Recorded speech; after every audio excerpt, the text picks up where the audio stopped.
So not long after President Trump was nearly assassinated, Elon Musk, the Tesla CEO, posted on Twitter, we can put up this tweet with the VO in the background, posted on Twitter, quote, "I fully endorse President Trump and hope for his rapid recovery," unquote. There was really no question at that point that Elon Musk was behind Trump all the way. This full endorsement is now coming. We learned via the Wall Street Journal. We can put up C2 here. Elon Musk plans to give $45 million a month toward a super PAC that is backing Trump. It's an enormous sum of money by political standards for a single individual to be throwing in. Emily, what's your read on how much this will boost Trump? Well, I'm curious what you think. Personally, I think this is a very significant bump because we've also seen Bill Ackman say on Twitter that he's planning to roll out a significant Trump endorsement. And Elon, or this was actually Vivek, posted a long list of people from the tech community to X yesterday, actually, that had suddenly kind of got on the Trump bandwagon. The Winklevi, each Winklevoss, each member of the Winklevoss twin pod has given $1 million in crypto to the Trump campaign. This is a significant amount of money, especially as we interviewed, Crystal set up a great interview with Abigail Disney.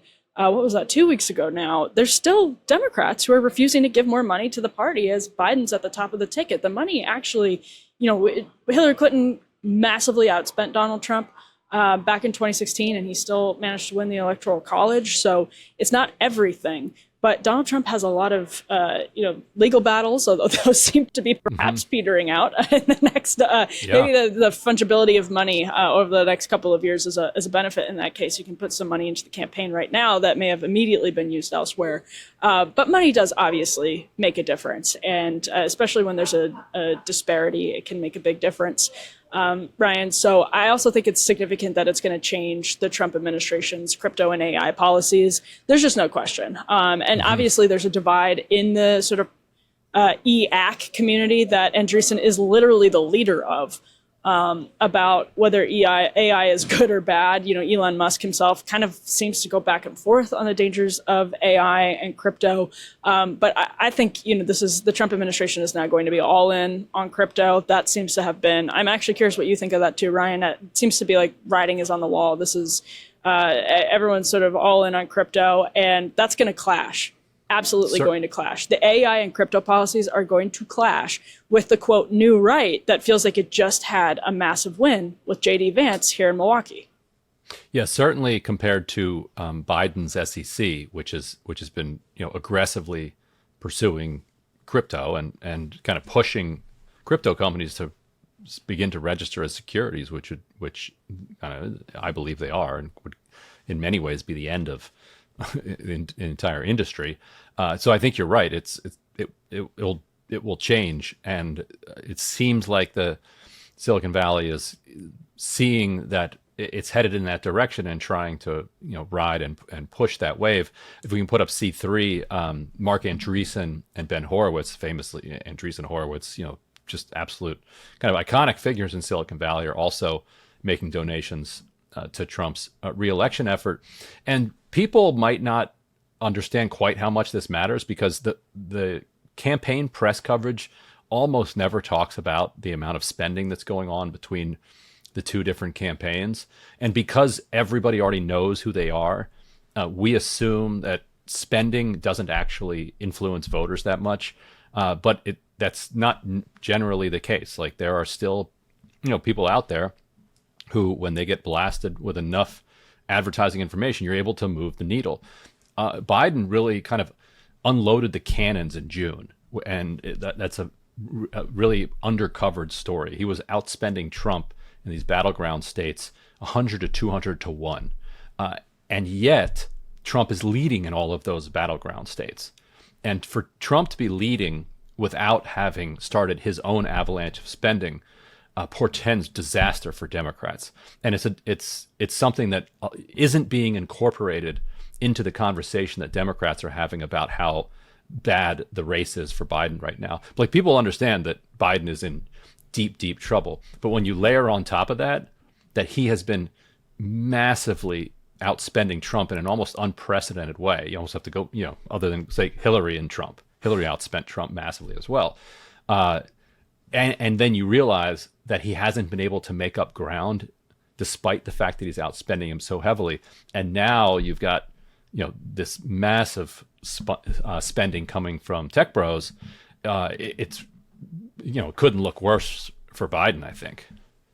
Well, and it also becomes a big question for Donald Trump. And, obviously these policy questions right now are taking a back seat and often do. That's not new at all. I was going to say to the vibes, because we're in such a post-vibe moment this week because of what happened on Saturday. And I don't use vibe to cheapen it. I actually mean, to Trump's benefit, getting up after that and, putting a fist in the ears and a hell of a vibe. And it has, I think, inspired a lot of people. We even saw like Jeff Bezos calling him our president, reacting that way to what happened on Saturday. But I really do think that, Trump's one of his biggest specialties in 2016 was railing against corporations and railing against all of that stuff. One source told me after J.D. Vance was picked that it puts, quote, the CIA and K Street on notice.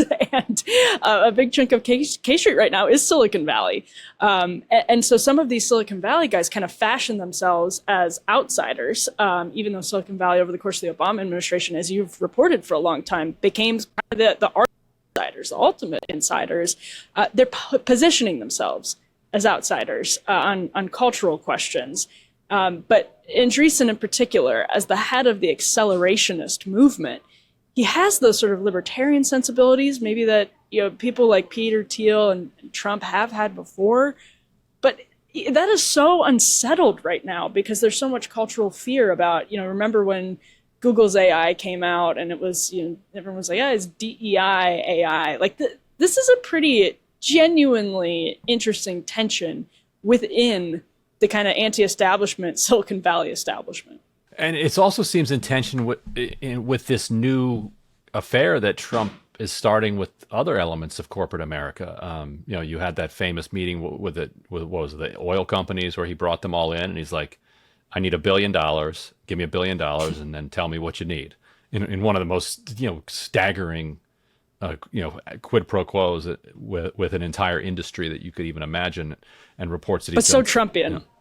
It is very Trumpian. Give me $1 billion and just tell me what you want. And I don't care if people report it.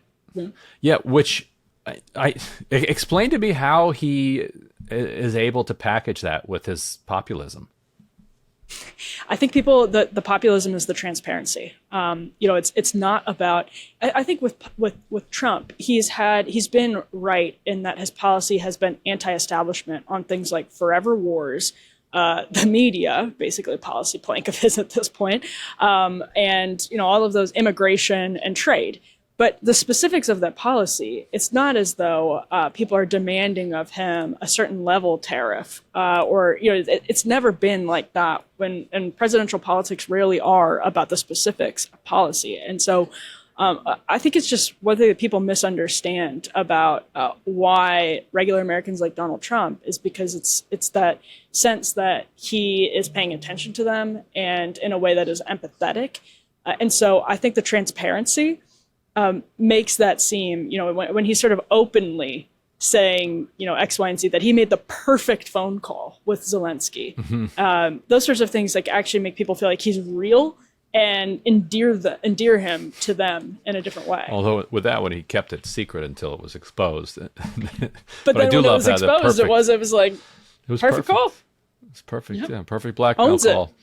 Yeah, he owns it. There you go. So what are people expecting out of Trump Thursday night? Like, what are people hoping that they're going to see? I think this is the biggest question. And I know we talked about this earlier in the show, but even just as I'm here reporting things out for Unheard, that's the thing I keep coming back to all week. It feels like a reality television show.